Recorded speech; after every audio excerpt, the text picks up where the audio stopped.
The Baltimore Ravens clinch not only number one seed in the AFC, they clinched the AFC North. We talk about how they did it, dominant win over the Dolphins in Week 17, and we celebrate here on this instant reaction edition of Locked On Ravens. You are Locked On Ravens, your daily Baltimore Ravens podcast, part of the Locked On Podcast Network, your team every day.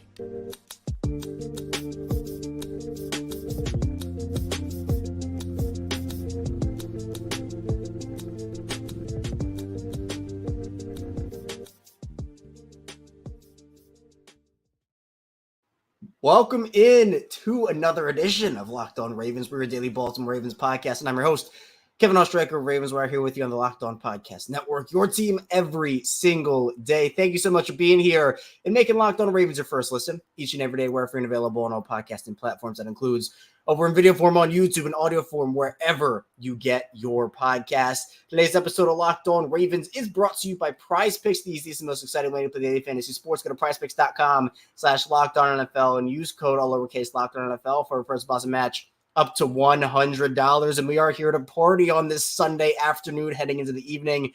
On New Year's Eve, it's going to be a good New Year's Eve for the Ravens flock as the Ravens take care of business. They clinched the number one seed in the AFC, and they clinched the AFC North. I mean, just pure and utter domination. Seems like we've been saying that a lot with the Ravens this year, right? 56-19 over the Miami Dolphins here in Week 17. So we're going to dive into all of it, talk about just how they got to this point. We'll talk about the game itself and how Baltimore kind of took the game and controlled it for most of it. Plus, we'll get into the rest or no rest narrative because now we know Baltimore will have that all elusive bye. Thank you for tuning in today on Locked On Ravens, especially these instant reaction episodes. They're super fun. We have the chat popping off here. Nana Rave 8. We have Matt, Wadislav, Wayne, John in here. Everybody getting in. Eli.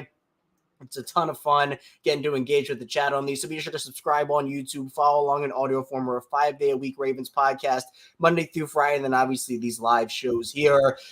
We had a weird power outage where I am, so I'm kind of locked on Ravens After Dark where the light here fizzled out, and it needs a very specific bulb, so it's a little darker in this recording space than usual. I'm also deathly sick, so if I cough once here or sneeze there, I apologize for that in advance. It's been a very weird weekend. So the Ravens, though, they made the weekend a lot better as they win this game 56-19. And look, there have been all these questions all year about, are the Ravens the best team in the NFL, or the best team in the AFC? How good really are they? Well, what I want to start with is the stretch that they had. We talked about it really for the bye week. We talked about coming out of that bye, what the Ravens had.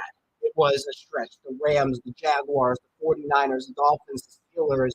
And I know a lot of people are saying, well, if they can go 3-2 or, 2-3 maybe worst case, because they're all good teams. But what I was saying in that was, all right, cool, yeah, the Dolphins are great. The 49ers are great. Jaguars were good at the time, not taken away from those teams. The Rams, honestly, were their toughest competition out of all four of these games they've played here. The Ravens are a really good team. And people keep talking about the test. Well, this is the test for the Ravens. The 49ers are the test. The Dolphins are the test. I mean, we can now say the Ravens are the test, right? They are the best team in the NFL. And short week. This was a short week for the Ravens. They played the 49ers on Monday night, and they had to travel back to Baltimore, get ready for this game at home in Week 17 against Miami. And they did so many good things in this game. They got it was where they got worked down the field early, and that they missed Kyle Hamilton for sure in this game. But to me, I think the key difference here was the Ravens adjusted. They adjusted to Miami's speed. They kind of boxed in Tyreek Hill. You see Chase Claypool drop a touchdown, a couple of mistakes from Miami. Again, it's eliminate Tyreek Hill, make Tua uncomfortable. Tua missed some throws. I did not think Tua was very good today, but I thought the Ravens defense also was really, really good. Baltimore BDG in the chat saying best win by far this season for the Ravens. There are a couple that I can put up there. I mean, this one, everybody was talking about, well, this is the battle for the one seed, and it absolutely was. But I think that with this game, Miami's defense, it's the same thing I talked about with Detroit and Seattle and with these blowouts. Just because the Ravens did this to the Dolphins does not mean Miami's defense has not been playing exceptionally good football leading up to this. And Miami's been dealing with a ton of injuries, right? They have. It's not any discussion that they have been, but the Ravens were dealing with their injuries too, right? There is nothing that says to me, oh, the Ravens, they're a team that they're going to have this bye week to rest up, and it's going to be really, really good for them. But at the same time, I don't know. I just feel like the Ravens took care of their business exactly like they had to in this game. So one seed well deserved for this team. I mean, look, there hasn't really been a team that's touched them all year. It feels like they're on their own plane, on their own playing field right now. And you can talk about the woulda, coulda, shouldas of the Cleveland game and the Colts game and the Steelers game, all really tough losses. And it seems like when the Ravens know that, hey, this team, they're really good, they can hit us in the mouth. Seems like they play up to their competition in the most really extreme way they can, then they play down to their competition in the most extreme way that they can too. So I don't know. I'm really excited to see what the Ravens do because now we're going to have the conversation throughout the show. Should the Ravens rest their guys or not rest their guys? We're going to figure it out. And the Ravens did get the 50 burger. I see Benson in the chat putting that in. I wanted it. We got a Jackson 5. Everything went just according to script. Lamar Jackson wraps up the MVP here in a game that got so much hype. It was not flexed, and obviously with the result here, I'm glad it wasn't. Who knows what would have happened if it was on that game. Probably still something similar. But it was weird. We'll get to more of the game in the second part of the show and continue talking about it here. Wrapped in sports, though, an interesting question. Who would win between the 2019 team and the 2023 team? I just think 2023, I see, Wadislav and Benson in the chat saying 2023 too. I think 2023 is just Lamar's a different player than he was back in 2019. He has a lot more experience. He's gone through things, and I just think there's much more. Not that they didn't have veteran leadership on that 2019 team, but I think their team is just better built this year. I mean, they have depth at almost every single position. Guys have stepped up. Guys have grown. I'd say 2019, they're historic. They're a really, really good team. But 2023 to me kind of takes the cake there as well. And it's feeling more and more to me like this is the Ravens year. Now, I'm not trying to jinx anything. Obviously, they still have to earn it. They still have to take what's theirs. Can't let up off the gas here. Lamar, extremely locked in.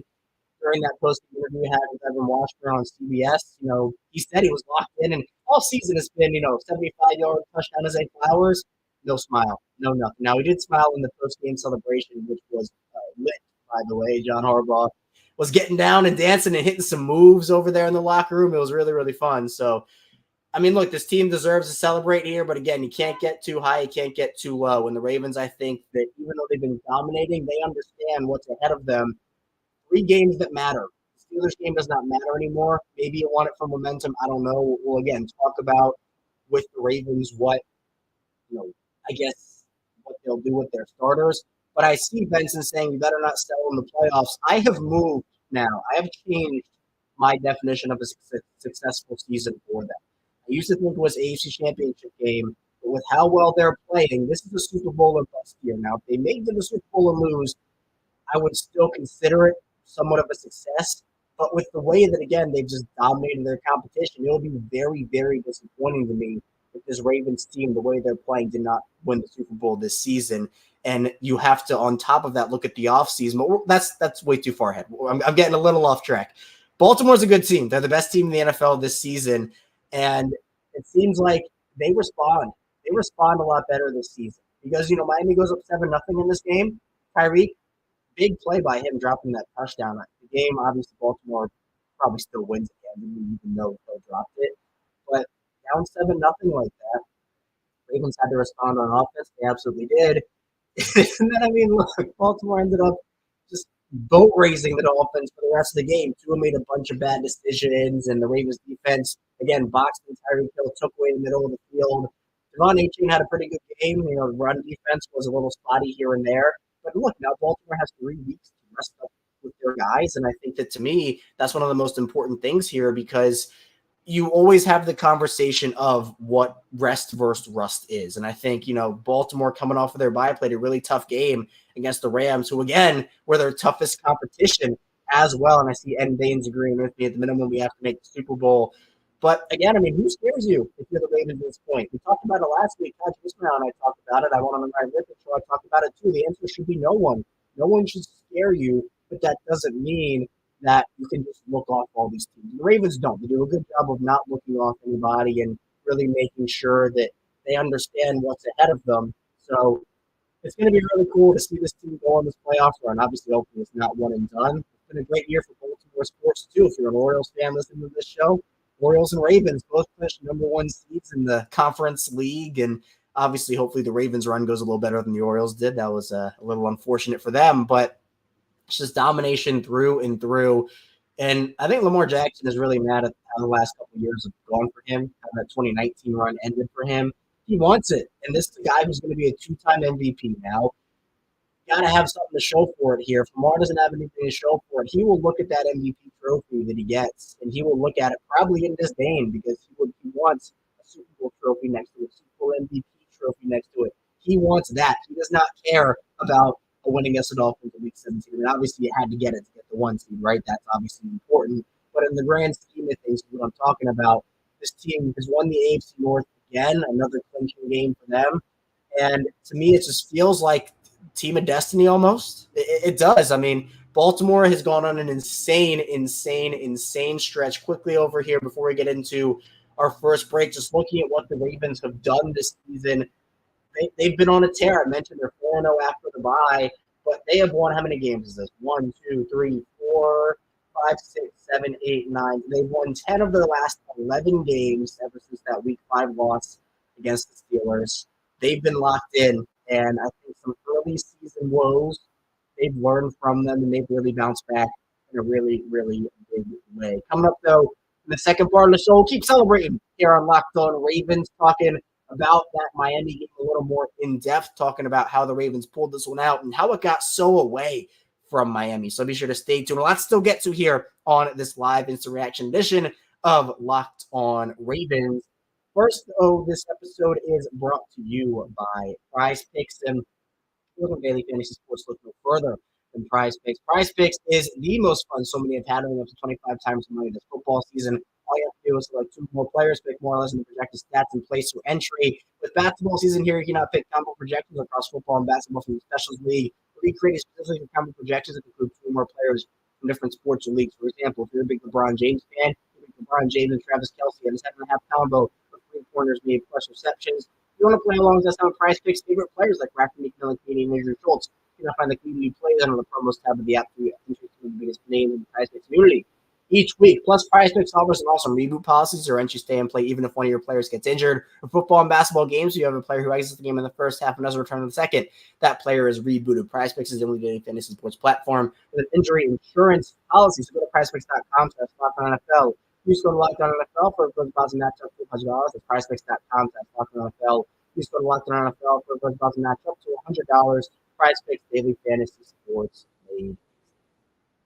We're back. Our second segment, Locked On Ravens celebratory episode live edition, as we're talking the Ravens clinching the AFC's number 1 seed, clinching the AFC North. Kevin Ostraker is still here with you. Thank you for tuning in to the live show today. Talking in the chat here. I see Kobe's in here standing by. So crucial for Ronnie and Morgan, everyone else too. Wladislav, Stefan in here. I mean, we have so many people in the chat. It's popping right now. And if you don't catch one of our live shows when it's happening, you can obviously watch the replay on YouTube or in audio format. It's posted out there after the fact. You're in a little Locked On Ravens after dark here as they get weird outages. The light here is not working, so I had to get a bunch of lamps and lanterns and try to light the place up as much as I could. I also have been busy here. The car going by, very sick. So again, show goes on. Definitely had to come on here and talk about this. So I'm really excited about this team because again, it's just they have this good team in front of them. And they just continue to dominate again. Baltimore pulls off a huge win against Miami. And let's talk about how they did it. Right? Let's talk about how they did it here. Lamar Jackson wraps up the MVP with a very quarterbacky performance, if I do say so myself. We'll get to that a little bit later. Lamar Jackson, 18-21, 321 passing yards, 5 touchdowns. We got the Jackson 5. I'm loving it. A perfect 158.3 passer rating. And the Dolphins must hate Lamar Jackson. I mean, they have to hate him. I pulled the numbers. 4 games against the Dolphins for Lamar in his career. Has an 142.7 pass rating. I believe the league average for pass rating this season is like 88.9 or something. 142.7 average passer rating for Lamar Jackson against the Dolphins here. 1,201 yards and 14 touchdowns with 1 interception. In 4 games. So that's 300.25 passing yards per game and 3.5 passing touchdowns per game. If I'm the Dolphins, I'm just I have nightmares about Lamar Jackson. So to me at least, it's kind of crazy to think about how much success, and especially after the game he had that Thursday night game. I mean, just terrible. So This game, Lamar just absolutely balls out. Gus Edwards has a touchdown, his 13th of the season, 16 for 68 for Gus Edwards there. Justice Hill looked really explosive in this one, averaged 16 yards per touch on the ground and also 12.8 catching passes. Had 3 for 48 and then 5 for 64 and a touchdown through the air. Zay Flowers, another huge game, 3 for 106. Of course, that 75-yard touchdown pass from Lamar. Lamar's making some crazy throws and crazy angles in this game, too. I was really impressed with Lamar's poise in the pocket, and he talked after the game about how he likes to kind of be in control and have decisions where Todd Monk going to say, all right, let's dial this up for you. But he's someone that we know can make really, really good decisions as well here. We have a lot of comments in the chat here. Let's first start off. Let's end the game box score here. Rashad Bateman, 4 for 54. He had one where, again, he kind of slowed up on the route and the ball was a little out of his reach. He juggled it, comes down. It was the first play of the game for the Ravens offense, and it ends up getting called back because Bateman can't haul it in. Odell had an incredible vintage catch, 1 for 33 for Odell there.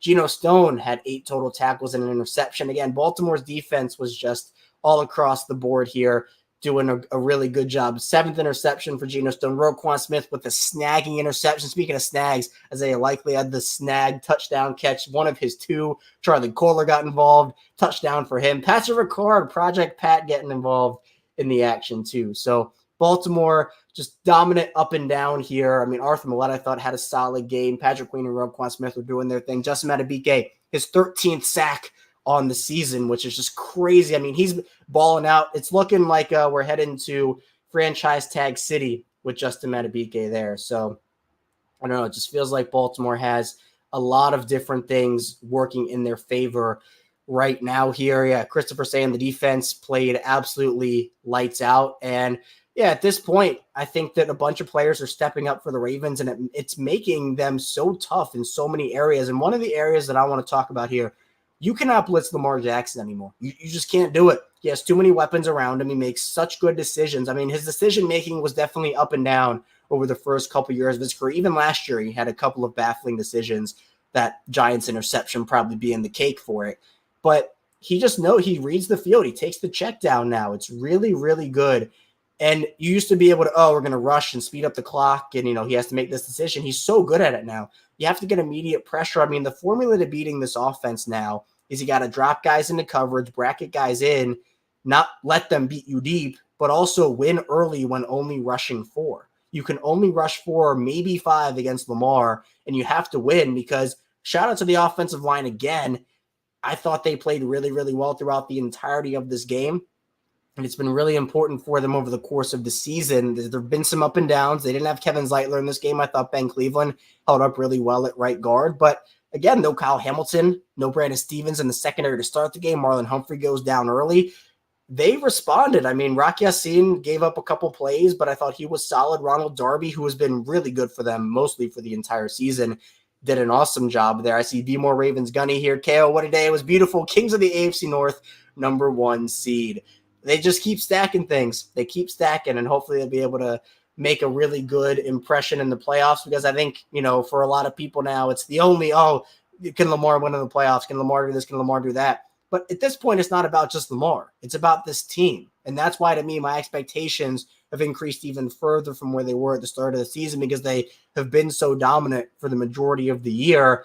If a team beats them before the Super Bowl, that's just a disappointment because they are clearing away the class of the AFC right now. And again, it's really not even close. Let's look at some team stats here from Miami and Baltimore in this game. Again, just really domination for the Ravens.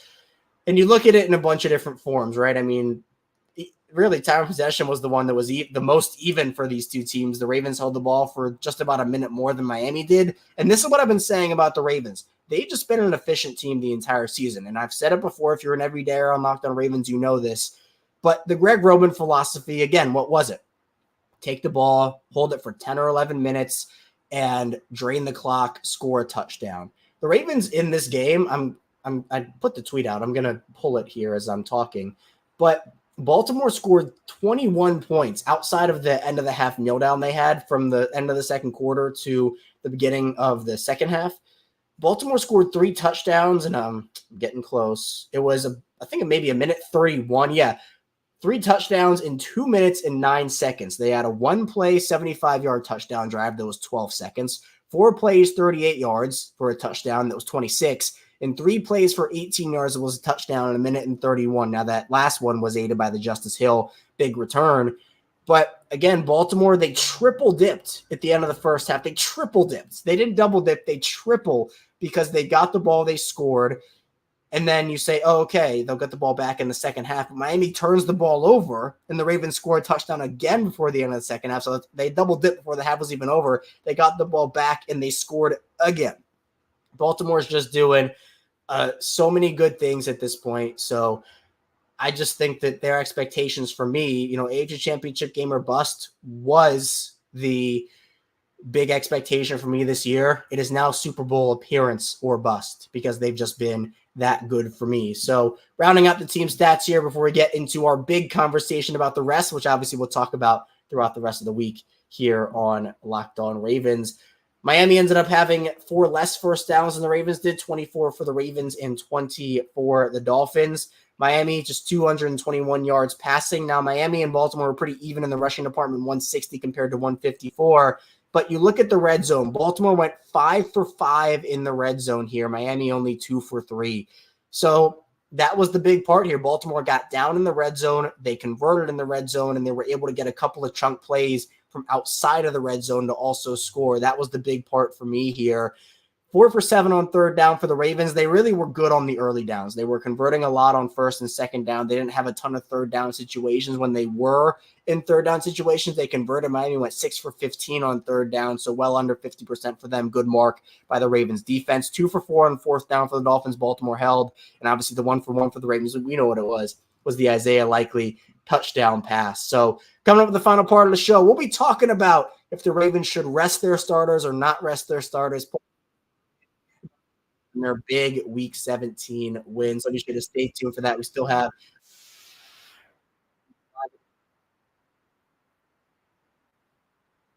episode is brought to you by FanDuel, and the NFL regular season is wrapping up right now, right? But there's still time to get in on the action with FanDuel, America's #1 sportsbook. Right now, new customers get $150 in bonus bets, guaranteed when you place a $5 bet. Again, it's $150 in bonus bets, win or lose. And the app is super easy to use, and there's so many different ways to bet, like live same-game parlays. You can find bets in the new Explore tab. You can even make a parlay in the Parlay Hub, the best way to find popular parlays.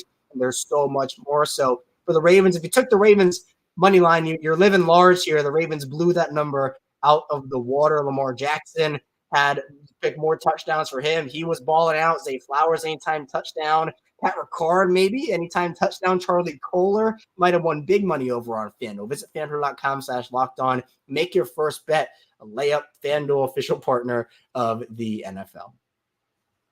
We're back rounding out Locked On Ravens. Kevin Oestreicher still talking with you here on this glorious Sunday, New Year's Eve. A very happy New Year to everybody. I know we're recording this on December 31st. We'll be back here tomorrow on New Year's, first day of 2024. We'll be talking about the Ravens win, talking about Lamar Jackson's MVP, and a lot more. So be sure to subscribe to the channel here on YouTube and follow along in audio form. It's the same show, both audio and video. We do 5 days a week Ravens content here. This is episode 1151 consecutively here for me. So consistent 5 day a week plus more Ravens content. I appreciate all the support. We've built a ton of great communities, YouTube, audio form, social media, subtext where you can get more exclusive Ravens content, Locked On Ravens content as well. It's been awesome. It's been a joyride for the most part, and I'm really glad that I can do it all with everybody here supporting me and tuning into the show here. So it's awesome. I see a question from Benson here. Kevin, what are your thoughts on home field advantage? Do you think it will help Lamar in the playoffs? I do. Now, the Ravens are 7-1 on the road, right? We know the Ravens were a good road team this season, but look, the Ravens are not going to play on the road again this season. Obviously, the only game they play, quote unquote, on the road would be the Super Bowl if they get there. But to me, home field advantage is huge. I mean, it takes away them having to travel. First of all, you get the crowd behind you. The Ravens, they feed into their crowd energy. I think absolutely it's going to help them. And I know a lot of people still have a bunch of bad memories from 2019. I get it. It's a thing that shouldn't have happened. I mean, the Ravens were the far superior team that year. You can even go back to 2006 in that divisional round, right, where the Colts came in. It was a field goal only game, and the Ravens won. There have not been pleasant memories, I guess, at M&T Bank Stadium in the divisional round. And I think that's where people's hesitancy comes from. But to me, I don't know. At this point, Baltimore, it's a different team.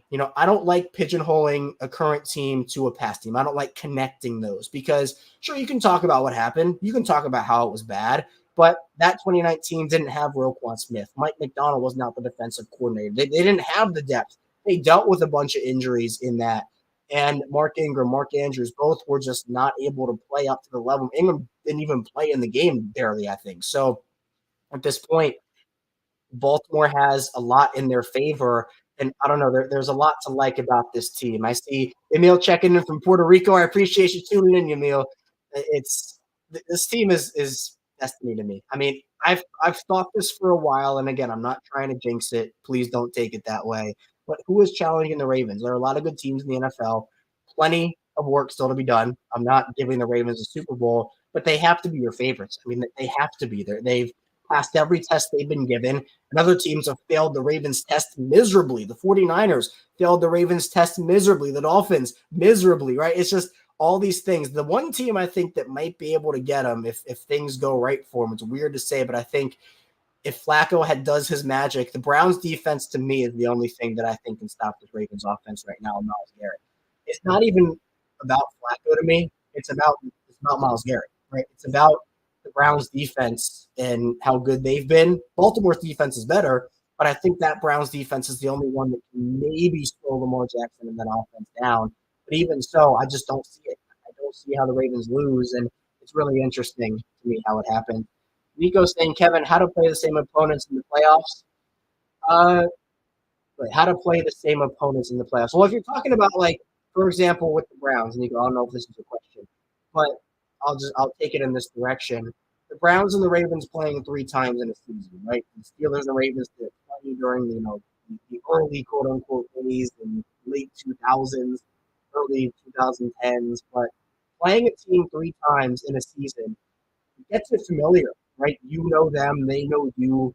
There's a bunch of film for your players and their players, but at this point, I don't know. I feel like Baltimore, with playing the same opponent, like if they have to play Miami again, like if they play them twice, that'd be the second time they meet. They have to play Jacksonville again, or Houston again. A team that they didn't play is Buffalo. They didn't play Buffalo this year. Didn't play Kansas City this year. So there are advantages and disadvantages to playing a team twice or 3 times in a year versus playing them the first time. And I think it's the advantage. Personally, I'd rather play Buffalo or Kansas City than a team that they've played already, because I think it's the advantage Lamar has in the NFC. Why is Lamar 20-1 in the NFC? It's because teams don't see him all. You can look at film, you can study tape, but it's a different animal when he's on the field. He's keeping you out. He's running past you, right? You don't really get to see or feel the speed in person. It's different on tape than it is in person. So I don't know. There's just a lot to like with how this is setting up for Baltimore. They get to rest. Other teams are going to be beat up coming in the M&T Bank Stadium. Hopefully, Kyle Hamilton will be good by then. Brent Stevens, the guys that got injured as well. So to me, I mean, I think, again, let's look at the picture across the AFC. Benson saying Kansas City you'd really like to see. Miami just fell apart against the Ravens. They're banged up and really, really injured. They're going to be playing for the division next week against Buffalo. Buffalo, I mean, look, they're on a hot streak. Josh Allen is a very turnover-prone quarterback, though. They're a good team, but we'll see what happens. Buffalo might be the biggest threat to me outside of the Browns. I think it's Buffalo and Cleveland. Those are the 2 teams you got to worry about. Kansas City has not looked good. I'll check the score down. Kansas City's playing right now against Cincinnati. I don't know if they're winning or not. I haven't checked. Yeah, 17-13 since he's winning with Jake Browning at halftime. So, again, Kansas City's just in a free fall right now. Jacksonville won today, but wasn't super inspiring. I think Houston's honestly more of a threat than Jacksonville is at this point. I mean, I don't know. I think that the Ravens are by far and away the best team in the AFC, and that's why, to me, anything other than a Super Bowl berth is a failure at this point, at least, in my opinion here. So, I don't know. Christopher saying, I hope Queen is healthy. He was grabbing his shoulder a lot. Queen's been banged up for a while. He's had that thing. Definitely something that's aggravated. I would not expect him to play, which kind of leads us into the conversation about should they rest their guys or not rest their guys. I expect the Ravens to handle this a little differently than they did in 2019. I would probably say that some of their starters will play they might treat it like a preseason game. The guys who were truly hurt will not play. I would not expect Kyle Hamilton or Brandon Stevens or Queen or some of those guys, maybe Michael Pierce. He came back in the game, so maybe he'll play. But some of these guys who were truly injured to not play. But for guys like the offensive line, potentially Linderbaum and, Roquan Smith and all these guys who aren't injured, Lafe Owe, right, Geno Stone, I'd expect those guys to play probably a quarter or a half, but I wouldn't expect them to get super, super crazy with it. Ronnie Stanley, I wouldn't expect to play a lot, if at all. Morgan Moses, the same thing. So I don't know. I feel like the Ravens will and probably should handle a little bit differently, but they don't want to just roll over and give Pittsburgh a win here, right? They don't want to do that. They want to go and make sure that, hey, we take care of business. We want to win. But at the end of the day, the game means absolutely nothing to the Ravens in terms of seeding. They are locked in to the 1 seed. It's the same situation in 2019, right? 2023, same situation. Last game of the season, the Ravens are playing Pittsburgh with no seeding implications. They have it absolutely locked up. And it's week 17 compared to week 18, right? It's very different. But at this point, Baltimore, it's just so much better for them now, because I know, again, don't want to pigeonhole the 2023 team with the 2019 team, but you take the rest 10 times out of 10 in terms of the bye week, right? You can wonder and talk about, how should they handle it if this week 18 game, what does it mean? It means nothing for them. So at this point, I don't really know why the Ravens wouldn't rest their injured guys in week 18, but then play some of the guys that are healthier just to keep a rhythm a little bit, because game momentum is different than practice momentum. I think we saw the Ravens, get off to a little bit of a sloppy start against the Rams coming off of their bye. So I don't know. Baltimore's going to have their work cut out for them in the playoffs, but this is the best team in the NFL, and 100% they're going to be ready for any challenge. And look, the playoffs run through Baltimore, runs through the bank, so I'm super, super excited for the Ravens and what this run can be for them. Benson saying, do I think Lamar plays the whole game? I wouldn't think so. I wouldn't think the whole game. I'd probably expect maybe because Lamar, I think, wants to play, but he also understands the importance. So I'm not ruling out the possibility he doesn't play, but I'd expect maybe a quarter or a half from Lamar in this one personally. That's all I have for you here today, though, on Locked On Ravens. I appreciate everybody tuning into the live stream. Be sure to subscribe in video form, audio form, the whole 9 yards here. We have more Ravens content coming at you tomorrow, 6 a.m. Eastern time. Be sure to stay tuned for that. We're here for you 5 days a week plus more on Locked On Ravens. So be sure to stay tuned. Ravens win big against the Miami Dolphins, 56-19, clinching the number 1 seed in the AFC and the AFC North. I'll see you right back here tomorrow on Locked On Ravens.